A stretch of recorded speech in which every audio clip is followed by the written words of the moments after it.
Alam nyo, ang daming mga tao na maalala lang ang Panginoon pagka may mga masasamang nangyayari. Like problema sa buhay, o kaya halimbawa, katulad na lang ng pag naglindol. Alam mo, pag naglindol ng Sabado, pag linggo, ang dami puno ang simbahan. Pero pag maganda ang panahon, walang kalaman-laman yung simbahan. Mas marami pa doon sa sabungan. Mas marami pa doon sa kasino. Totoo po yan. Totoo yan dahil ganyan ang trabaho ko noon. Ako po ay isang sugarol, isang sabungero, ang dami ko pong bisyo noon. End of 2010, sinuko ko po yung buhay ko sa Panginoon.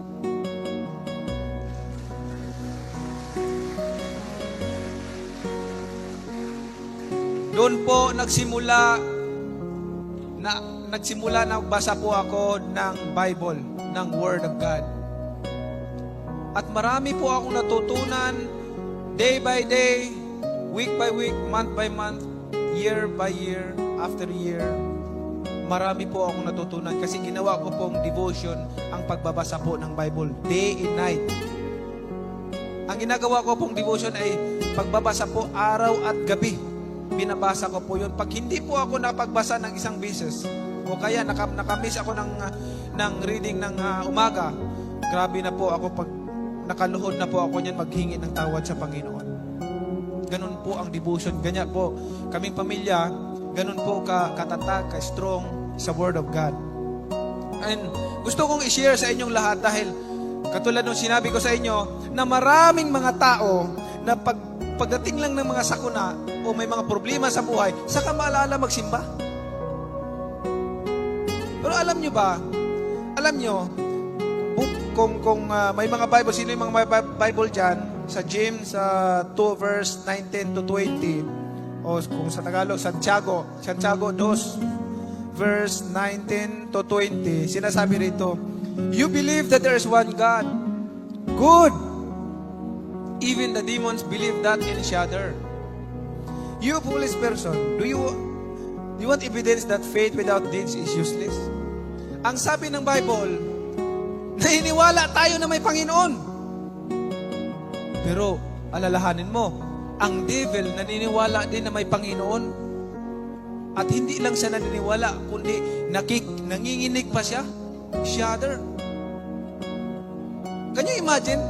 Ang devil, naniniwala siya na may isang Panginoon. Tayo naniniwala na isang Panginoon. At ang confirmation that the devil believed that there's one God, nanginginig siya. Eh tayo, ang problema sa tao, saka lang manginginig. Pag may lindol, may problema sa buhay, saka lang manginginig, magpupunta sa church.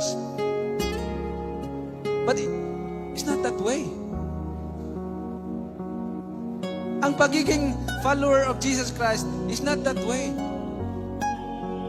You know why? Because we don't know the Word of God. We're not reading the Bible. Hindi tayo nagbabasa ng Bible, kaya hindi natin alam kung ano yung mga kautusan ni Jesus Christ. We know Jesus Christ. But remember, brothers and sisters, believing and knowing is different.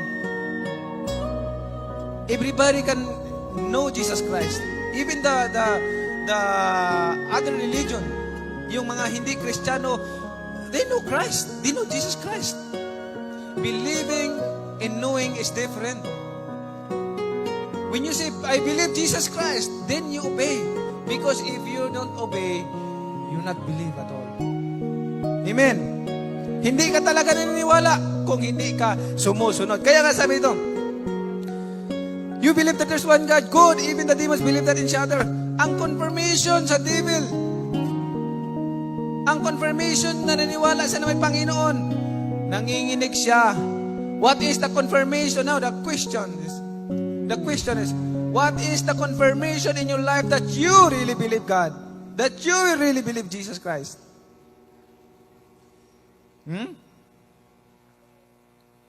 That's why, brothers and sisters, there are so many things. There's so many things that we need to know. The Word of God. Marami tayong dapat na malaman sa salita ng Panginoon na ma-apply natin sa buhay natin, matutunan natin na ganito pala yung pamumuhay na gusto ng Panginoon. Hindi lang pala yung pupunta ka simbahan tapos upo, tayo, hindi tapos na. Hindi po ganun. Dapat pupunta ka sa church every Sunday, worship the Lord, giving Him thanks. Nagpapasalamat ka sa Panginoon dahil ikaw ay binigyan ng biyaya. Ikaw binigyan ng malakas na pangatawan, nagpapasalamat ka. At yung maririnig mo na Word of God on that Sunday, yan ay dadalhin mo sa buong linggo, sa buong linggo, at pagkatapos nun, another Sunday na naman, babalik ka na naman kasi naubos mo nang na-apply yung naririnig mo. Amen. Para kukunti lang tayo. Amen. Hallelujah. Hallelujah. Matthew 4 verse 4. Sabi ni Jesus Christ, okay, pwede bang itaas natin kung sinong naniniwala kay Jesus Christ? Pakitaas ng kamay. Ang dami. Woo! Hallelujah. Hallelujah. Ang daming naniniwala kay Jesus Christ. Okay. Sabi dito, Matthew 4 verse 4. Sabi doon, man shall not live by bread alone, but on every word that comes from the mouth of God. Amen. Ang sabi doon, sabi ni Jesus Christ, it is written, man shall not live by bread alone, but on every word that comes from the mouth of God.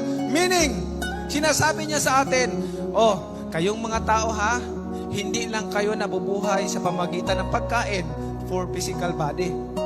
Nabubuhay kayo sa pamamagitan ng pagkain at sa bawat salita na nanggagaling sa bibig ng Panginoon.